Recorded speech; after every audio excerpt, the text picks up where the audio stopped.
আসসালামু আলাইকুম। আপনার উপর শান্তি বর্ষিত হোক। প্রিয় শরীদ, খতমে কামালের ৪১তম ধাপে আপনাকে স্বাগতম। আপনি জানেন, রোগ শোক, বিপদ আপদ, আসমানি জমিনি বালা মুসিবত, সকল ধরনের অস্থিরতা, অশান্তি, অনিশ্চয়তা, নিরাপত্তাহীনতা, দুর্যোগ, দুর্বিপাক, আজাব গজব থেকে মুক্তির জন্যে খতমে কামালি এক সহজ আমল। খতমে কামালির এই আমলের মধ্য দিয়ে প্রার্থনাকারী প্রার্থনার সাথে মিশে যান। আসলে প্রার্থনাকারী যখন প্রার্থনার সাথে মিশে যান, তখন প্রার্থনা কবুল হয়। খতমে কামালি প্রার্থনা কবুলের এই পরম মুহূর্তে আপনাকে নিয়ে যাবে। তাই নিজের, অন্যের, সমাজের, দেশের, মানব জাতির যে কোনো কল্যাণের নিয়তে আপনি এই আমলে অংশ নিন। আপনি সকল বিপদ আপদ, বালা মুসিবত মুক্ত হন। আপনার জন্যে কল্যাণকর সকল দোয়া আল্লাহ কবুল করুন। সব সময় আল্লাহ আমাদেরকে তার রহমতের ছায়ায় রাখুন। এই কামনা করে আমি শহীদ আল বুখারী মহাজাতক খতমে কামালির পুরো প্রক্রিয়ায় আপনার সাথে থাকছি। আসুন এবার আমরা ডুবে যাই সত্যের গভীরে।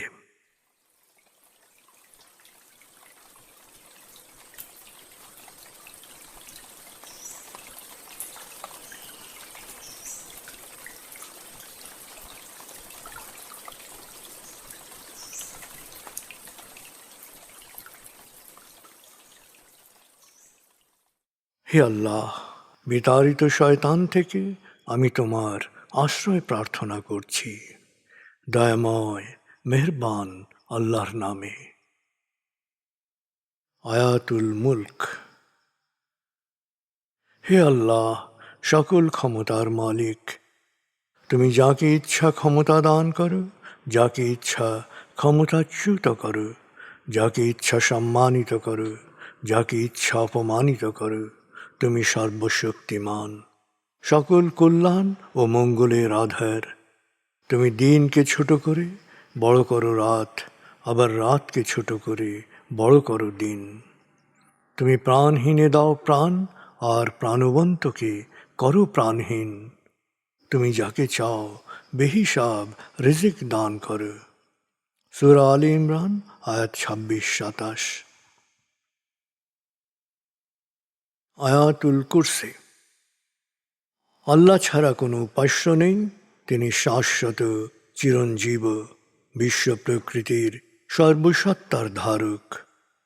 তিনি তন্দ্রা নিদ্রাহীন, সদা সজাগ, মহাকাশ ও পৃথিবীর সব কিছুর মালিক।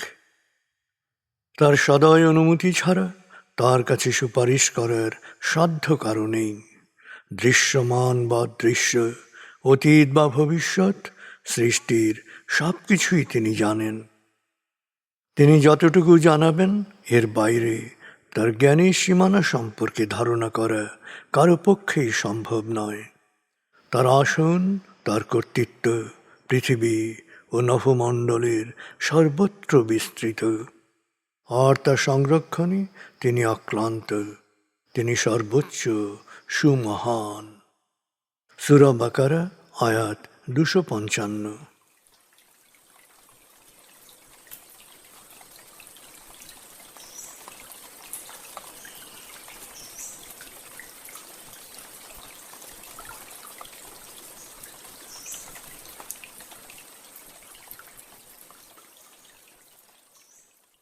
আসুন আমরা ধীরে ধীরে ডুবে যাই হৃদয়ের গভীরে নবী প্রেমে।